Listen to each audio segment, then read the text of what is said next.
What's going on, beautiful people? I just finished a workout and I got something on my mind that I really want to talk about today. Um, I want to talk about race for a second. Now, hold up. Don't be nervous. We can do this, you guys. I know things are real tense around race in this country right now, but I got something very specific that I want to talk about when it comes to race. Now, from the very beginning, my mission has been to help athletes from all backgrounds. I don't care if you're black, white, turquoise, magenta. I don't care if you played D3. I don't care if you played overseas ball. It doesn't matter. I help athletes from any background, from any sport. That's my mission from the very beginning. And me personally, when it comes to race, I was brought up to never let my race, my blackness, be something that holds me back. Meaning, I'm not going to limit myself as to what I'm capable of doing or achieving in this life because I'm black, or allow other people to do that to me. So this year, um, things have really started to take off for me. And I'm not saying that to brag. I'm saying I've started to get a little bit of a reputation for working with former athletes. People are starting to reach out. Different opportunities are popping up. I'm getting a lot of referrals from teammates and people that I work with. And a pattern that I've noticed is that a lot of athletes who just so happen to be black will reach out to me, uh, schedule a time to talk with me, and then when it comes time for us to have a conversation, they either don't show up for the phone call, or when we do get on the phone call, have a hard time opening up around what they're going through, which is fine. I'm more than happy to, hold space for someone to be able to open up about their challenges and just be self-expressed and talk about what they're going through so I can be there for them. Because a lot of times, former athletes, we have a hard time opening up. Athletes in general, but especially black athletes, we have trouble being vulnerable and saying, hey, I'm depressed right now, or I'm really struggling and I'm having a hard time in my life. And I think that comes from several different things. There's a lot of factors that play into that, right? I think it's typical in black households to be brought up, you know, with tough love, because we're taught that the world is going to be even tougher on you. So you might as well get used to it at home so that when you go out there, you're prepared for some of the things that you're going to deal with and you're going to face, right? And that plays out later in life. So athletes as it is are already used to being on this level where we're like superheroes, you know what I mean? And we're already kind of in this place where it may be difficult for us to show weakness, because if we're taught that if you show weakness, the opponent is going to take advantage of that weakness, and that plays out long after we take that jersey off. That plays out in everyday life. That plays out in relationships, you know, um, who we're being in general, right? Just around other people. Like, one of my main things was I always had to be tough out in public or in conversations. I could never look weak. I could never look soft, right? So athletes are already starting from this place where it's like we got to be tough at all times. We can't show weakness. We can't be vulnerable. We can't talk about what we're going through. Now, you add that into the fact that you're a black athlete, that's a double whammy right there.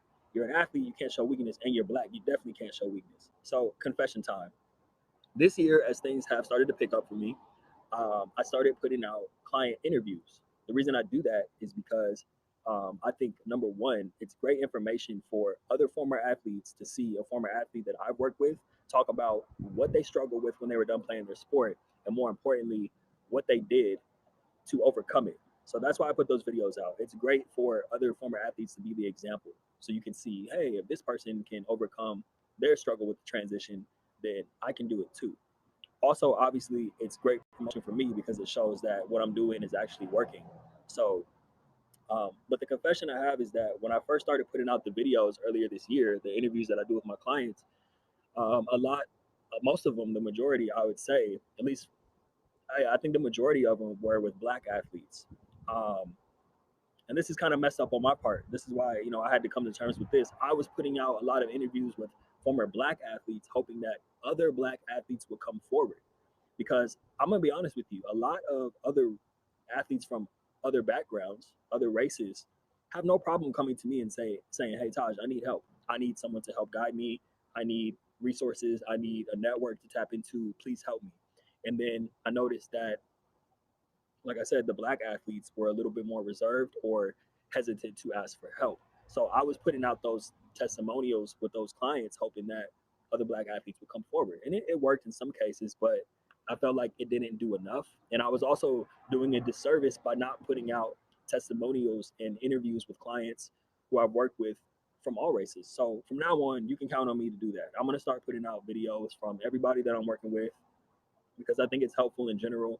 I've actually gone back and I have a few episodes that are, or a few interviews that I recorded that I'm going to start putting out.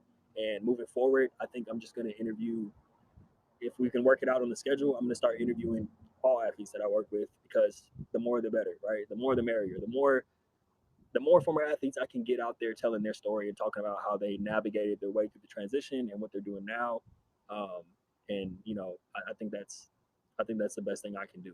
But back to my original point about black athletes, I think that, and I don't want to speak for all of us, but I'm going to speak for all of us as black athletes, black people in general. We're doing ourselves a disservice by not opening up and talking about what we're going through, or at least asking for help. You don't even sometimes you don't even like need a solution. I think it's just helpful sometimes to talk to somebody.